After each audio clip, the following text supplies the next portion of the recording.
और वो व्रत ऐसा है कि उस व्रत को 5 सोमवार करना चाहिए, कोई से भी 5 सोमवार, जिसमें तुम्हारी मर्जी पड़े। ऐसा कौन सा काम है जो पशुपति व्रत से नहीं हो सकता?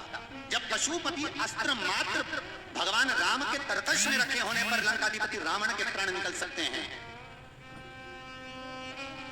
तो जीवन का वो कौन सा सुख है जो पशुपति व्रत से प्राप्त नहीं हो सकता?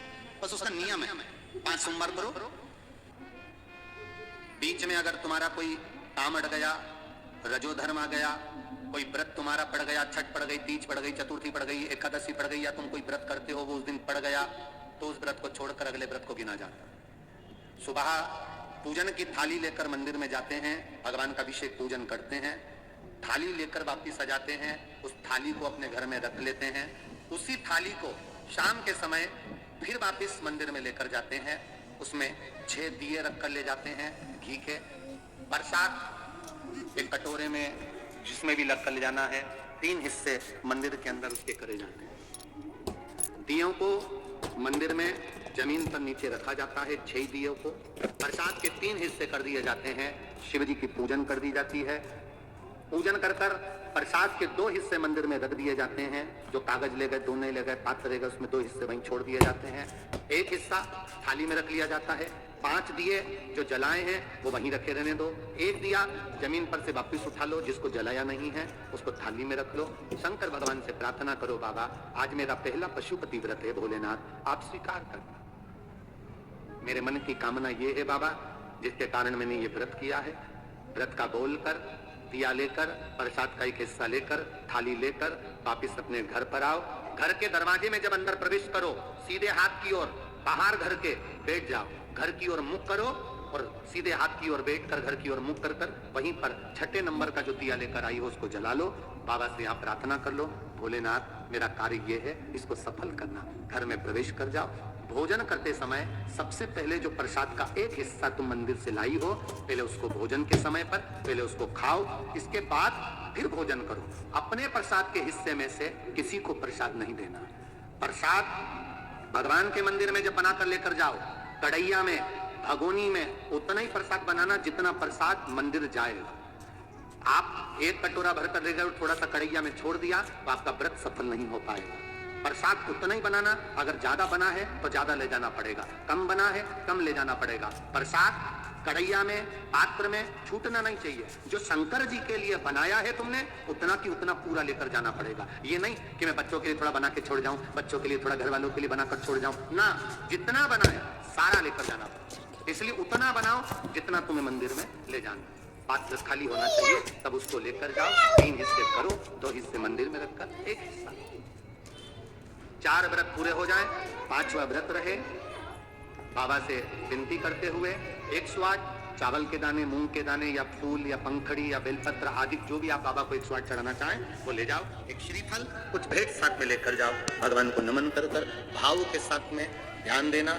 जो 108 सामग्री ले गए हो वो भगवान को समर्पित करो।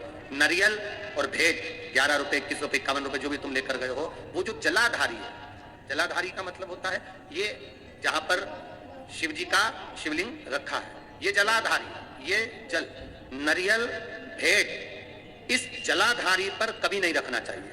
जो नारियल भेंट जलाधारी पर रखते हैं उनकी भी कामना पूर्ण नहीं होती। ये नारियल भेंट या जो भी फल है, फ्रूट्स है, वो जलाधारी पर नहीं, जमीन पर रखो, पर इस जलाधारी पर जहां भगवान शंकर का शिवलिंग रखा है, गोल जल देते हैं, जलाकर दीप रख देते हैं। 6ठा 5वां व्रत भी ऐसे ही करो और बाबा से विनय करो, पशुपतिनाथ से विनती करो। पशुपति व्रत एक ऐसे व्रत हैं जो नारी, पुरुष, बच्चा, बूढ़ा जो करता है उसकी मनोकामना भोलेनाथ पूर्ण जरूर करते हैं, ये निश्चित है। अगर पति पत्नी दोनों व्रत कर रहे हैं, कभी कभी किसी का व्यापार नहीं चलता या नौकरी नहीं लगती या किसी कार्य के कारणवश, तो पति पत्नी दोनों व्रत करते हैं, एक साथ करते हैं। उन दोनों की थाली अलग जाएगी, दोनों का प्रसाद अलग जाएगा, दोनों के दिए अलग जाएंगे और दोनों अपने अपने प्रसाद को अलग से पाएंगे, एक थाली लगकर नहीं जाए।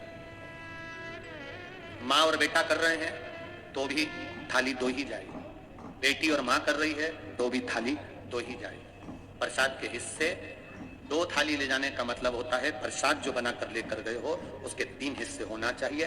अगर माँ और बेटा एक ही थाली लेकर गए तो प्रसाद जो आएगा वो एक हिस्सा आएगा, एक हिस्सा वापस आएगा तो उसमें से 2 भाग फिर हो जाएंगे, तो उसका फल नहीं मिलता। इसलिए पूजन करने वाला अगर 2 व्रत कर रहे हैं, 3 व्रत कर रहे हैं, कोई घर के 3 लोग देवरानी जेठानी सब मिलकर व्रत कर, सबकी थाली अलग है, सास बहू कर रहे हैं उनकी थालियां अलग जाएंगी।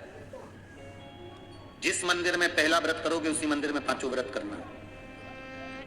मायके चले गए हो, सोमवार का दिन पड़ गया, तुम्हारा व्रत था, उस व्रत को माना नहीं जाएगा। मायके गए हो तो मायके में आराम से खाओ पियो मौज करो, अपनी जिंदगी आनंद में जियो। वापिस जब आओ फिर वापिस व्रत करो, और गिनती 5 ही रहे, 5 से ज्यादा। हाँ, कभी कभी फाइल अगर ज्यादा मोटी होती है तो इसको दबाने में समय लगता है। कभी कभी 3 महीना इंतजार करा, व्रत करा और पूर्ण नहीं हुआ, समझ लेना कुछ ना कुछ बाबा को बुलाने में कमी रह गई होगी, कहीं अहंकार आ गया होगा, प्रसाद बनाते समय कुछ भूल हो गई होगी, दिया मंदिर में भूल आई होंगी, या कुछ कारण हो गया होगा, कुछ ना कुछ हुआ है। देश विदेश में रहने वाले प्रत्येक सनातनी भाई बहन इस व्रत को करते हैं और मनवांछित फल मेरा भोलेनाथ पशुपतिनाथ प्रदान करता ही करता है। कई लोग उसको गुनगुनाते रहते हैं, जय पशुपतिनाथ हरे।